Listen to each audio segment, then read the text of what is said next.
সারা দুনিয়ার সন্ত্রাস খতম করার শ্রেষ্ঠ কোনো পদ্ধতি যদি থাকে এটার নাম জিহাদ। তাই প্রিয় ভাইয়ারা, অনেক মানুষ এখানে আসছেন, এটা প্রত্যেকে বুঝাইবেন পার্সোনালি সবাই, শোনো, সন্ত্রাস জিহাদ সম্পূর্ণ আলাদা। সন্ত্রাস অপবিত্র, সন্ত্রাস খারাপ জিনিস, সন্ত্রাস অশান্তি, সন্ত্রাস চারদিকে অন্যায়, অবিচার, জুলুম, নির্যাতন, এগুলো হলো সন্ত্রাস। আর এগুলো যদি দুনিয়া থেকে সমূলে খতম করতে চাও, অশ্লীলতা, বেহায়াপনা, নোংরামি, হিংসা, বিদ্বেষ, পরশ্রীকাতরতার জয় জয়কর অবস্থা যখন হবে, অশান্তি পৃথিবীতে যখন বিরাজ করবে, সন্ত্রাসবাদ যখন সারা পৃথিবীতে মাথা চারা দিয়ে উঠবে, তখন অন্যকে বুঝাবেন এগুলো হলো অপবিত্রতা। আর এই অপবিত্রতা দূর করার শ্রেষ্ঠ পদ্ধতির নাম এটা হলো জিহাদ। ইসরায়েল যা করছে বুঝাইবেন এটা সন্ত্রাসী, এটা অপবিত্রতা, এটা বেহায়াপনা, এটা অশ্লীলতা। এই অপবিত্রতা দূর করার শ্রেষ্ঠ পদ্ধতি হলো ফিলিস্তিনের গাজার পক্ষে যারা জিহাদ করে, এটা হলো পবিত্র। পুরোটা বলেন, বলেন। মুসলমানদের অধিকার আদায়ের মূল যে উপায়, সে উপায় থেকে দূরে সরে যাওয়া। মুসলমানদের অধিকার আদায়ের শ্রেষ্ঠ একটা উপায়ের নাম হলো জিহাদ। কি বলেন তো? কি বলেন তো? মুসলমানদের অধিকার আদায়ের শ্রেষ্ঠ একটা পদ্ধতির নাম হলো জিহাদ। এই নাম শুনলে অনেকে সাথে সাথে, এটা তো পবিত্র বিধান, এটা পবিত্র বিধান। সারা দুনিয়ার সন্ত্রাস খতম করার শ্রেষ্ঠ কোনো পদ্ধতি যদি থাকে এটার নাম জিহাদ। জিহাদ আর সন্ত্রাস সম্পূর্ণ আলাদা। সন্ত্রাস অপবিত্র, জিহাদ পবিত্র। সন্ত্রাস সমূলে নির্মূল করার শ্রেষ্ঠ পদ্ধতির নাম পবিত্র জিহাদ।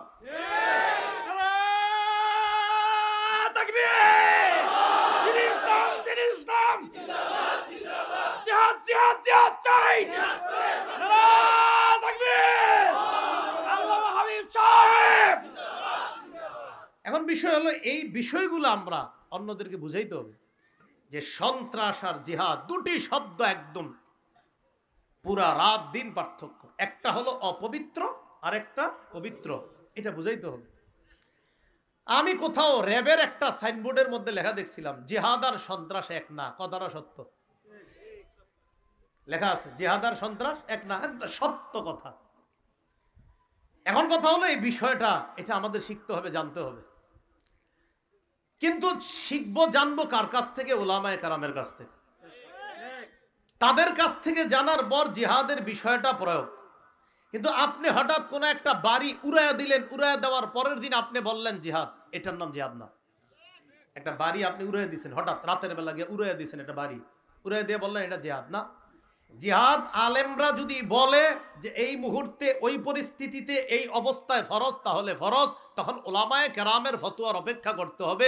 আপনি নিজে নিজে কোথাও গিয়ে 4-5 জন মেরে ফেললেন আর বললেন জিহাদ, এটা কিন্তু হলো না।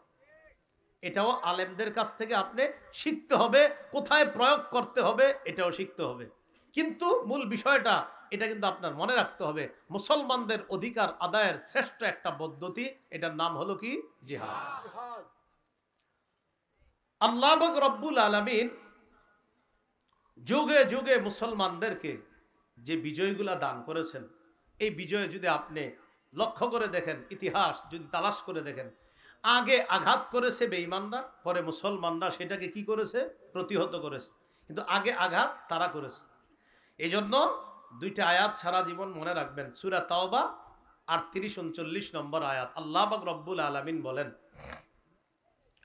মা লাকুম ইযা কিলা লাকুমুন ফিরু ফি সাবিলিল্লাহ ইসসাকালতুম ইলাল আরদ।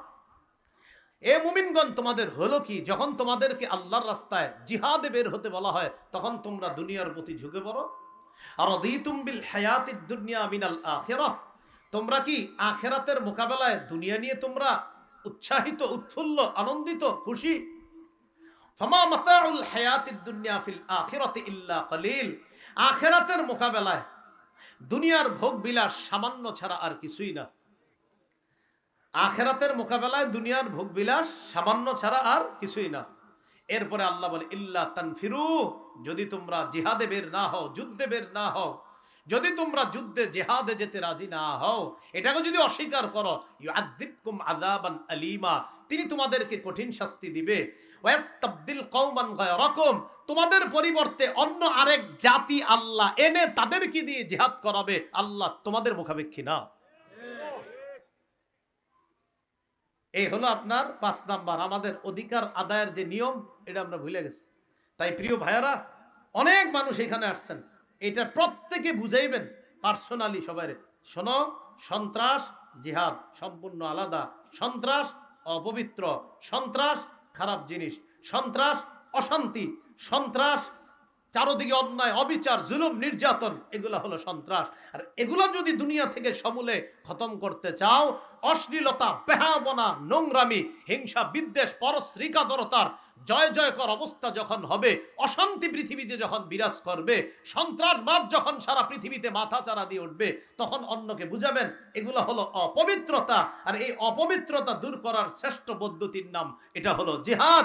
ইসরায়েল যা করছে বুঝাইবেন এটা সন্ত্রাসী, এটা অপবিত্রতা, এটা বেহায়াপনা, এটা অশ্লীলতা। এই অপবিত্রতা দূর করার শ্রেষ্ঠ পদ্ধতি হলো ফিলিস্তিনের গাজার পক্ষে যারা জিহাদ করে, এটা হলো পবিত্র। বুঝাইতে হবে আপনার, তাহলে ঠিক কল বললে কিন্তু হবে না, এটা বুঝাইতে হবে। আর দাওয়াত দিবেন নি না, আপনারা তো এইখান থেকে যাই আরেকজনকে বুঝাবেন না। আমাদের দেশের অনেকে বিষয়টা মানে আপনি জিহাদ বললে উনি মনে করে কি, হুজুর জিহাদ মানে কি, ইন্না লিল্লাহি ওয়া ইন্না ইলাইহি রাজিউন মানে কি, না আপনি বুঝাইতে হবে। তো এটা দেখেন, আবু জাহেল সন্ত্রাসগিরি করছে, এটা বুঝাইতে হবে আপনার।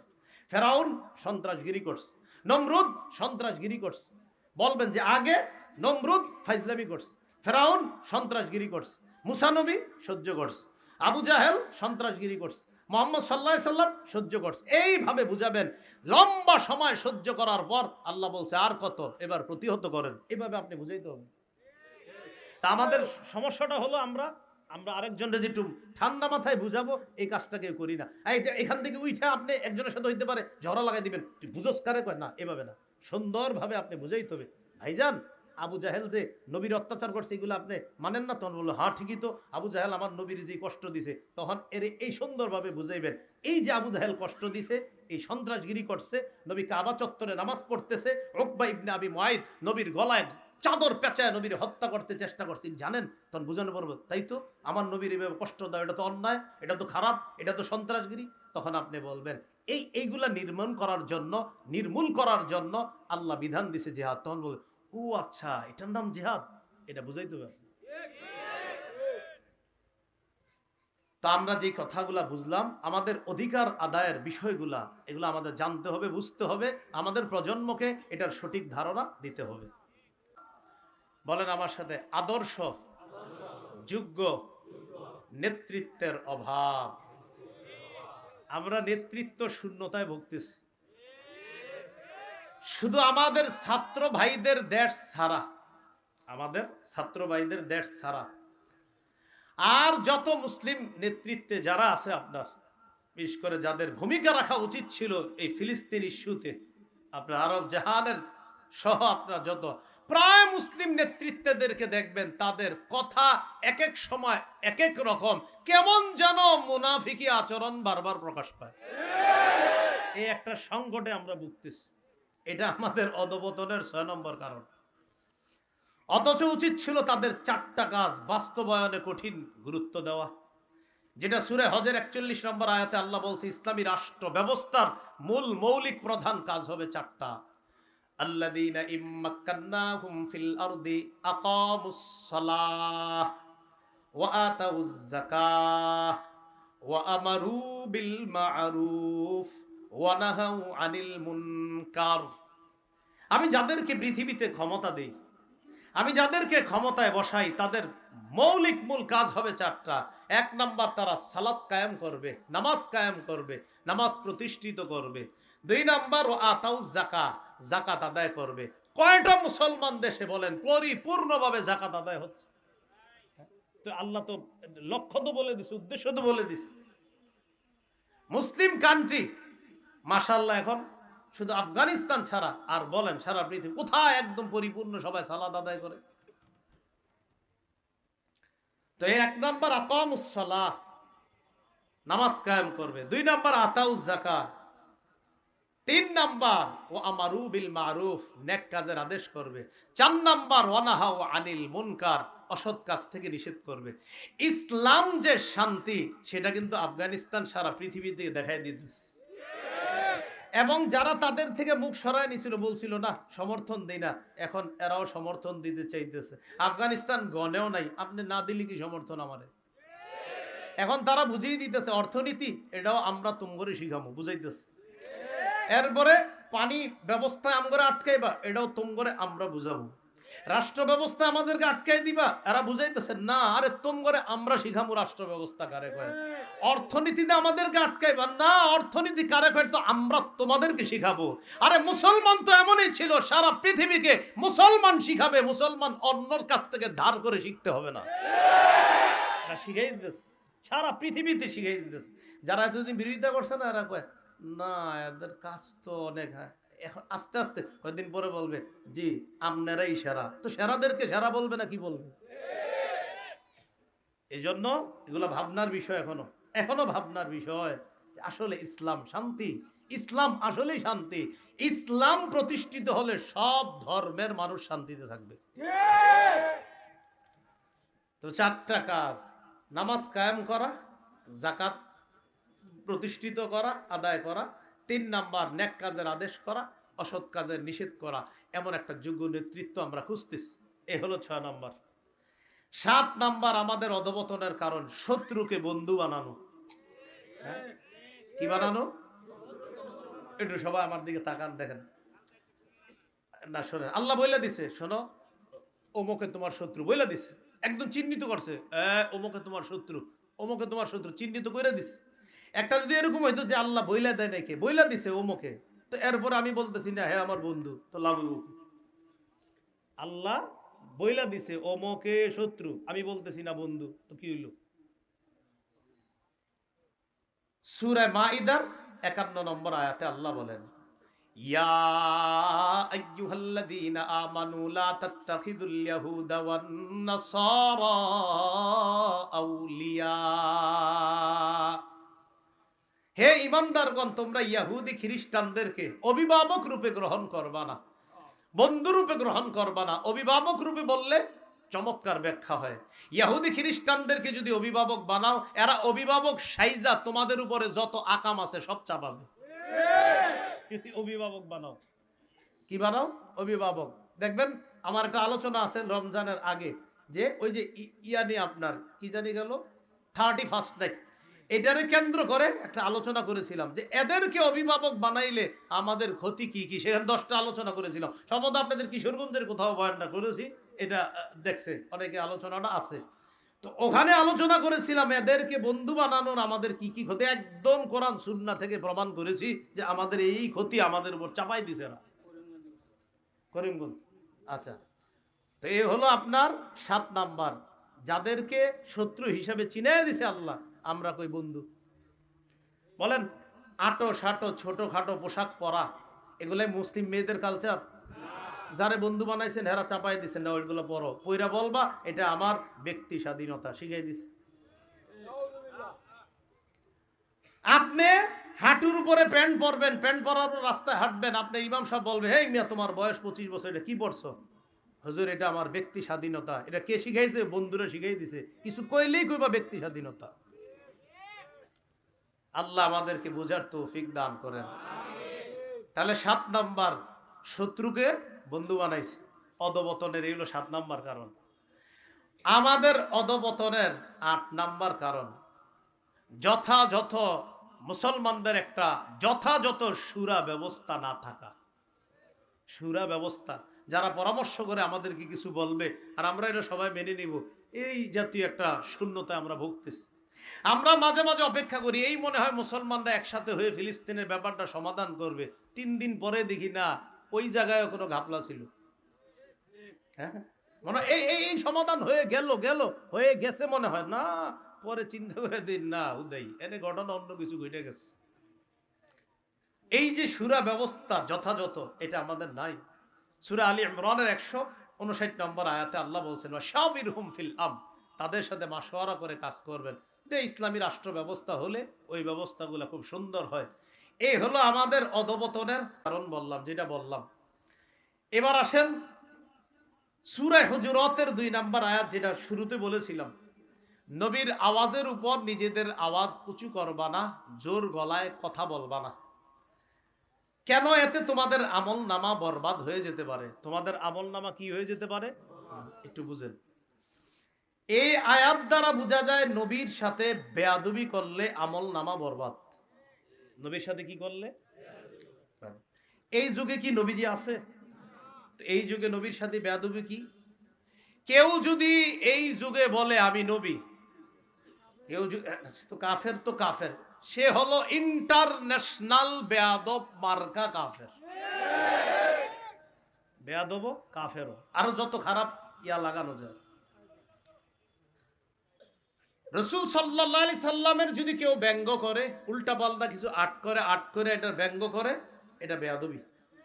একটু শোনেন না, ঠিক ঠিক কোয়েন, সমস্যা নাই, কিন্তু বুঝা বুঝতে হবে। কিন্তু যারা নবীর ব্যাপারে উল্টা পাল্টা করে এটা বেয়াদবি। কিন্তু এখন যেই জায়গাটায় ঠিক করা দরকার সেটা হলো এই অংশে দেখেন, এই বেয়াদবিকে যারা সমর্থন করবে, যদিও সে মুসলমান হয়, সেও ব্যাখ্যা আছে, ইমান নাই। জানো খাতামান নবীনে কয় চা খান, চিপায় আসেন, মানে কি? খাতামান নবীন মুহাম্মদ সাল্লাল্লাহু আলাইহি সাল্লাম শেষ নবী। বলেন মুহাম্মদ সাল্লাল্লাহু আলাইহি সাল্লাম, সবাই বলেন মুহাম্মদ সাল্লাল্লাহু আলাইহি সাল্লাম শেষ নবী। এটা আবার ব্যাখ্যা কি? ইমাম গাজালি বলছেন ব্যাখ্যার কোনো সুযোগ নাই, মুহাম্মদ সাল্লাল্লাহু আলাইহি সাল্লামের পরে আর কোনো নবী নাই। এর ব্যাখ্যা টাকার কোনো দরকার নাই। অতএব কেউ যদি আপনাদেরকে বলে একটু ব্যাখ্যা আছে, ব্যাখ্যা করতে যাই, শোনাইতে যাই, আপনি বলবেন রাখেন। সহিহ বুখারীর 3535 মানে 3535 নম্বর হাদিসে রাসূল সাল্লাল্লাহু আলাইহি সাল্লাম বলেন, ইন্না মাসালি ওয়া মাসালাল আমবিয়াই কামাসালি রাজুলিন বানা বাইতান ফাআহসানা ওয়া আজমালা ইল্লা মাওদিআ লাবিনাতিন ফি জাওিয়া। রাসূলুল্লাহ সাল্লাল্লাহু আলাইহি সাল্লাম বলেন, আমার আর আমার পূর্ববর্তী নবীদের দৃষ্টান্ত এমন এক ব্যক্তির মতো, যে ব্যক্তি একটি ঘর বানিয়েছে, ঘরটি সুন্দরভাবে সাজিয়েছে, ঘরের কোনায় একটা ইটের জায়গা পরিমাণ ফাঁকা আছে। আপনারা বলেন তো, ঘর সমাপ্ত না অসমাপ্ত? জনগণ ঘরটা তোয়াফ করতে যায়, মানে তোয়াফ বলতে ঘরের আশেপাশে ঘুরতে যায়। এই জায়গায় তোয়াফ মানে আবার ওই কাবার তোয়াফ না, এই তোয়াফ মানে ঘোরা, ঘরের আশেপাশে ঘুরতে যায়। ঘুরতে যাওয়ার পর ওয়ায়াজাবুন আলা, আশ্চর্য হয়, কেন একটা ইট কেন লাগানো হলো না এখনো, এত সুন্দর ঘর। ওয়ায়াকুলুনা, বলে হাল্লা উদিআত হাদিহিল লাবিনা, আচ্ছা ইটটা কেন লাগানো হলো না? এইটা বলতে থাকে সবাই। নবীজি বলেন ফাআনাল লাবিনা, শোনো, আমার পূর্বে ঈসা নবী পর্যন্ত, আদম থেকে ঈসা পর্যন্ত নবুয়তের ঘর আল্লাহ সাজাইছে সুন্দর করে, একটা ইটের জায়গা ফাঁকা, সেই ইটটা হলাম আমি নবী মুহাম্মদ সাল্লাল্লাহু আলাইহি সাল্লাম। আমার মাধ্যমে এই ঘরের সৌন্দর্যের পরিসমাপ্ত আল্লাহ করে দিয়েছে। আনা খাতামুন নবিয়্যিন লা নাবিয়্যা বাদি, আমি শেষ নবী, আমার পরে আর কোনো নবী নাই। এই বিশ্বাস, এটা সকলকে রাখতে হবে। এই বিশ্বাস সকলকে রাখতে হবে। এলাকার ওলামায়ে কেরাম যখন আপনাদেরকে নবীর ইজ্জত নিয়ে কোনো ব্যাপারে আমাদেরকে যদি কখনো কোনোভাবে যদি আমাদের কাছ থেকে সমর্থন চায়, আর আমরা আজকে প্রথমে জেনেছি, আমরা ইসলাম থেকে দূরে সরে যাওয়া, আমরা ইসলামের সাহায্য সহযোগিতা করা, দ্বীনের সাহায্য সহযোগিতা করা, সর্বক্ষেত্রে চেষ্টা করা দরকার ছিল। কতটুকু করলাম এটা আমরা নিজেদেরকে প্রশ্ন করে দেখব। তো বলছিলাম, কোনোভাবে ওলামায়ে কেরাম যদি দ্বীনের সমর্থন আমাদের কাছে যে কোনোভাবে চায়, কারা কারা করতে রাজি আছে ইনশাআল্লাহ?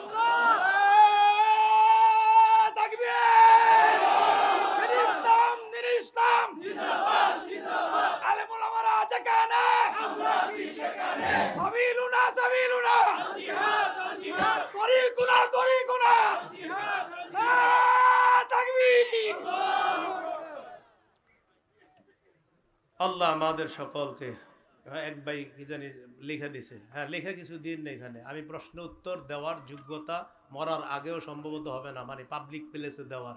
এই জন্য আমারে বলবেন না, এইগুলো আবরার বাইরে দিবেন। তারে আবরার ভাই, লুৎফুর রহমান ফরাইজি ভাই, মুফতি আলী হাসান ওসামা ভাই, ওনাদেরকে দিবেন। প্রশ্ন উত্তর দেওয়ার যোগ্যতা তারা রাখেন। আমি ফতুয়া বিভাগে পড়েছি ঠিক, পড়েছি শুধুমাত্র নিজে জানার জন্য, কিন্তু কাউরে যে কিছু জানাবো মাসালাগতভাবে, আর তাও আবার এত মানুষের সামনে, এটা আমার পক্ষে সম্ভব না। সম্ভব না মানে আমার সাহস হয় না। আল্লাহ আমাদের সকলকে যে কথাগুলো বললাম, আজকে শুনলাম, এগুলোর উপর যেন আমরা আমল করতে পারি, আল্লাহ তৌফিক দান করেন। শেখ নামাজের পর বলবে না ইনশাআল্লাহ, আমাদের কি বলবেন আমাদের জি, নামাজের পরপর ইনশাআল্লাহ আমাদের মুফতি হারুন ইজার সাহেব বসবেন। ইনশাআল্লাহ আমরা সবাই নামাজ এখানে পড়ে বসে যাব, আল্লাহ তৌফিক দান করে।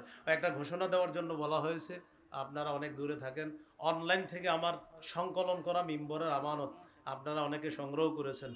যারা করতে পারেননি তারা অনলাইন থেকে সংগ্রহ করে নিয়েন। যারা নেবেন আপনাদের প্রতি আমার একটা আবেদন থাকবে, প্রথম খণ্ডটা বিশেষ করে সবাই মুখস্থ করে ফেলবেন, জামাই বউ বিশেষ করে মুখস্থ করে ফেলবেন। হ্যাঁ, প্রথম খণ্ডটা সন্তানের 64টা অধিকার, এটা মুখস্থ করে ফেলবেন। দ্বিতীয় খণ্ড শিরিক বেদাত কুফুর তাওহীদ। তৃতীয় খণ্ড হালাল হারাম।